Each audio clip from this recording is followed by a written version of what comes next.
Fl-aħħar sigħat ittieħdu miżuri preventivi biex ikompli jingħalaq l-aċċess fuq il-parti msejħa West Cove f'Arlabsi ġewwa Siġġiewi. Fi stqarrija l-Gvern ħabbar li dan qed isir bil-għan li kemm jista' jkun tiġi mħarsa s-sigurtà tal-pubbliku minn ċedimenti li qed isiru fil-blat, hekk kif xibka tal-azzar mal-blatt ta' din il-parti ta' Arlabsi li kienet ġiet installata fl-2013 iddeterjorat. Parti minn dan kollu saħ kawża tal-blatt ta' daqs varju illi nqata' minn mal-wiċċ u nqabad fl-istess xibka ankrata mal-blatt. Fid-dawl ta' dan, tqabdu inġiniera li kienu għamlu l-installazzjoni tax-xibka biex janalizzaw il-qagħda tal-blatt u tax-xibka stess. Wara din iż-żjara ġie konfermat li l-ankoraġġi kienu għadhom fi stat tajjeb iżda x-xibka tal-azzar jeħtieġ li tinbidel u minflok għandha teħel xibka tal-stainless steel bil-għan li kemm jista' jkun idum ma jerġa' jkun hemm il-ħtieġa li din tinbidel. L-esperti rikonoxxew li l-għerien u l-medda tul il-West Cove huma esposti ħafna għall-erożjoni.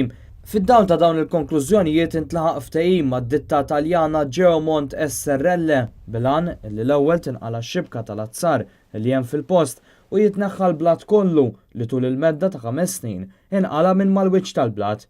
Wara se tiġi installata xibka protettiva tal-stainless steel.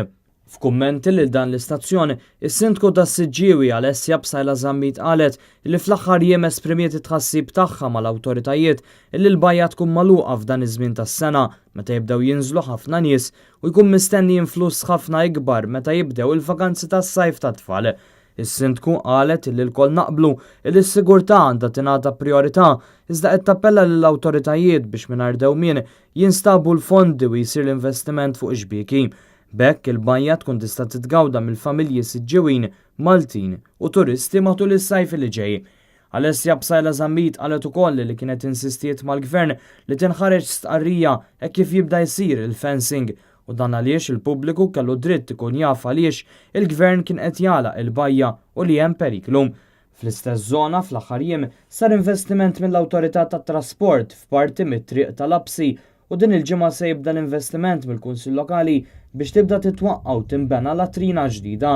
Hemm ukoll pendenti mal-Awtorità tal-Ippjanar applikazzjoni mill-Kunsill Lokali biex isir tisbieħ fil-Park tal-Absi.